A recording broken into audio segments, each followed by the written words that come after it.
बेटा आज हम शो स्टोरी पढ़ रहे हैं Evelyn. Describe the character of Evelyn. Evelyn is the main character, heroine, protagonist of the story. Evelyn जो है वो इस कहानी की मुख्य पात्र, नायिका या मुख्य चरित्र है। शी इज ए विर्जिन, वह कुंवारी लड़की है। हर नेम इज मिस हिल, उसका नाम मिस हिल है। Her mother passed away before she could reach the prime of her youth. कहते बेटा ये लड़की मिस हिल यौन अवस्था पहुंचने से पहले ही इसकी माँ का देहांत हो गया। Her father is indifferent to her need, care, mood, liking, disliking. इसका पिता इस लड़की के पसंद, नापसंद, इसकी मन स्थिति, इसकी परवाह, आवश्यकताओं की घोर उपेक्षा करता था, उदासीन रहता था।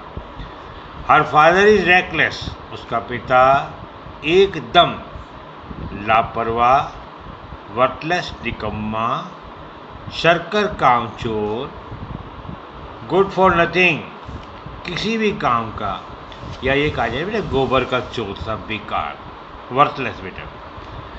ही कंप्लीटली नेग्लेक्ट्स हर, वह पूर्ण रूप से उसकी उपेक्षा करता था। She is not only sensible, sensitive, meticulous, devoted, responsible girl. ये लड़की न केवल समझदार, संवेदनशील, हर छोटी छोटी बातों का ध्यान रखने वाली, समर्पित और एक जिम्मेदार लड़की है। She makes a sincere promise at the time और मदर्स डेथ। बेटे डेथ को डिमाइज भी कहते हैं बेटा, DEMISE। ये लड़की माँ के मरते समय माँ को एक निष्ठापूर्ण वचन या प्रण देती है that she will fulfill all her domestic responsibility, कि ये अपने घर की सारी जिम्मेदारियों का निर्वाह करेगी, and look after her father and sibling, और अपने पिता और भाई बहनों का पूरा ध्यान रखेगी। She works at a store, ये एक भंडार में काम करती है, in order to earn money, पैसा कमाने के लिए। She gives the entire money to her father, और सारे पैसे जो कमाती है बेटा अपने पिता को दे देती है। But her father refused her when she requested for some money as pocket expense. लेकिन जब जेब खर्चे के लिए या अपने पिता से पैसे के लिए अनुरोध करती है तो बाप मना कर देता है। अंडर सच सर्कमस्टांसेस, ऐसी परिस्थितियों में जब इसका पिता बेटा सख्त आवश्यकता के समय मना कर देता है, शी फील डेजर्टेड, तो ये अपने आप को अकेलापन महसूस करती है, इनसिक्योर, असुरक्षित महसूस करती है। She wanted to elope with her boyfriend Frank sailor. ये अपने प्रेमी जो एक नाविक है बेटा जिसका नाम फ्रैंक है, उसके साथ भाग जाना चाहती है। But her father came to know about their love affair, लेकिन उनके पिता को इनके प्रेम प्रसंगों का पता चल जाता है। ही सीवियरली स्कोल्ड्स हर, उसका बाप उसे बुरी तरह फटकारता है।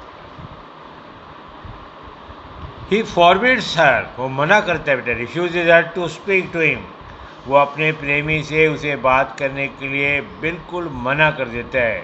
एट द टाइम ऑफ इलोपमेंट, भगते समय, विदर कंशेंस प्रिवेंट्स हर, बेटे कंशेंस कहते हैं अंतरात्मा, इसको बेटा सोल भी कहते हैं अंग्रेजी में। उसकी अंतरात्मा उसे मना कर देती है बेटा कि तू प्रेमी के साथ मत भाग। As she wants to avoid social stigma, क्योंकि वे सामाजिक कलंक से बचना चाहती है। वे पब्लिक डिस्ग्रेस, बेटा बदनामी से बचना चाहती है। र्यूमर, बेटा अफवाह से बचना चाहती है। वो सामाजिक कलंक, सामाजिक बेटे बदनामी और अफवाहों से बचना चाहती है। Realisation of a domestic duty, साथ में उसे अपने घरेलू कर्तव्यों की ड्यूटी का एहसास, अनुभूति हो जाती है कि भाई मुझे घर का काम करना है, मेरी माँ को मैंने वचन दिया था। And care of a sibling, भाई बहनों का ध्यान रखना है। ओल्ड फादर, बूढ़े पिता का भाई बहनों का देखभाल करनी है, घरेलू जिम्मेदारी निभानी है। इसलिए बेटा सामाजिक कलंक या बदनामी, अफवाह से बचने के लिए वो भगने से मना कर देती है। सब्सिक्वेंटली, परिणाम स्वरूप she drop this idea of elopement, वो प्रेमी के साथ भाग जाने के विचार को त्याग देती है। शी प्रूव्स हरसेल्फ, वो अपने आप को सिद्ध करती है। रैशनल कहते बेटा तार्किक, जो समझदार हो। प्रूडेंट बेटा बुद्धिमान, वाइज, वो बुद्धिमान है। वर्चुअस बेटा सद्गुणी, गुणवान लड़की है वो। Indeed she is the hero of the play, सचमुच में इस नाटक की, शॉर्ट स्टोरी की वो नायिका है।